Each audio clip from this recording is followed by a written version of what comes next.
Bonjour à tous. Aujourd'hui, je me trouve dans le cimetière du Faubourg Pavé, et plus particulièrement devant le carré des 7 inconnus, afin de vous présenter une histoire mondialement célèbre, celle du choix du soldat inconnu, qui paradoxalement est le soldat le plus connu de l'histoire de France. À la fin de la Première Guerre mondiale, la France aura perdu 1 400 000 soldats morts au combat. Naît alors l'idée de représenter toute cette génération brisée par un seul et même soldat. Le 9 novembre 1920, 9 dépouilles sont rassemblées à la citadelle souterraine de Verdun. Mais finalement, 8 seront retenus, car un doute subsiste sur la nationalité de l'un d'entre eux. Les 8 dépouilles de soldats inconnus proviennent donc d'Artois, de la Champagne, de la Somme, de Verdun, du chemin des Dames, des Flandres, de l'Alsace et également de la Lorraine. Le lendemain, une cérémonie présidée par André Maginot est sur le point de désigner qui sera le soldat inconnu français qui reposera ensuite sous l'Arc de Triomphe.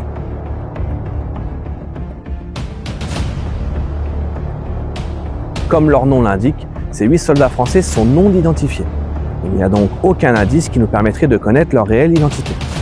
Le 9 novembre 1920, quand les cercueils sont rassemblés dans les galeries de la citadelle souterraine de Verdun, aucune mention ne fait état du lieu sur lequel fut prélevée la dépouille. Pour choisir le soldat qui va représenter tout un peuple en larmes, on missionne Auguste Tain, un jeune soldat de la classe 1919 et issu du 132e régiment d'infanterie, qui en plus de ça, pupille de la nation, puisque son père, combattant durant la Première Guerre mondiale, mourra et sera porté disparu au combat. Pour choisir le cercueil, Auguste Tain éprouve beaucoup de difficultés.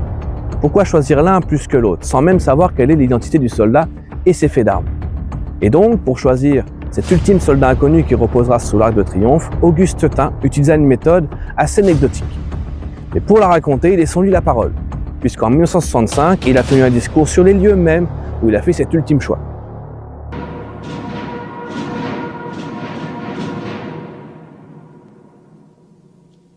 Soldats. Soldats. Voici un bouquet de fleurs cueillies sur le champ de bataille de Verdun, parmi les tombes des héros morts pour le pays. Vous déposerez ce bouquet sur l'un de ces 8 cercueils. Ce cercueil sera celui du soldat inconnu que le peuple de France accompagnera demain au Panthéon et à l'Arc de Triomphe. Suprême hommage, le plus splendide que la France ait jamais réservé à l'un de ses enfants, mais qui n'est pas trop grand lorsqu'il s'agit de celui qui doit symboliser et immortaliser la vaillance du soldat vainqueur dont le sacrifice anonyme et l'héroïsme surhumain ont sauvegardé la patrie, le droit et la liberté.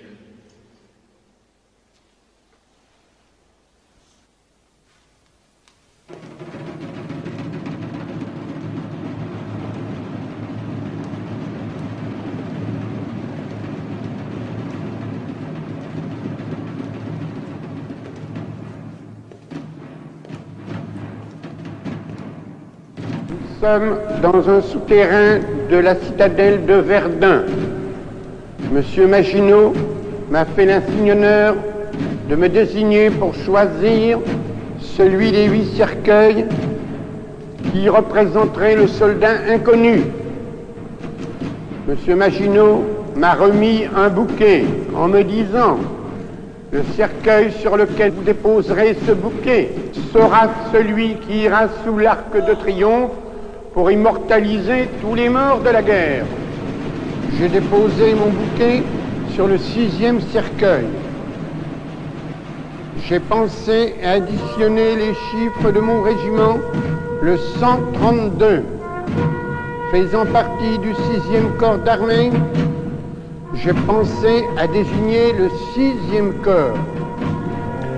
Transporté la nuit même, le corps de l'inconnu arrivera à Paris le 11 novembre 1920 et ses compagnons d'armes le porteront sur leurs épaules jusqu'à l'emplacement définitif de son éternel repos.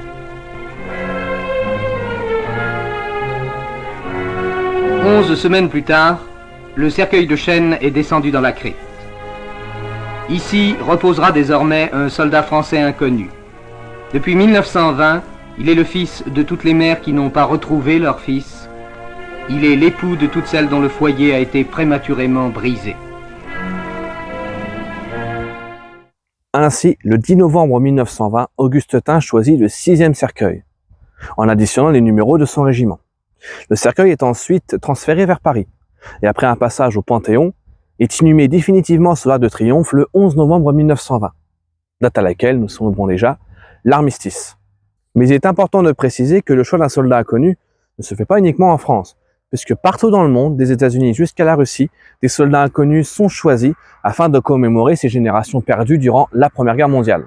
Ainsi, comme il était possible de ne choisir qu'un seul soldat inconnu, les 7 autres seront inhumés au pied de cet imposant monument au sein du cimetière du Faubourg Pavé.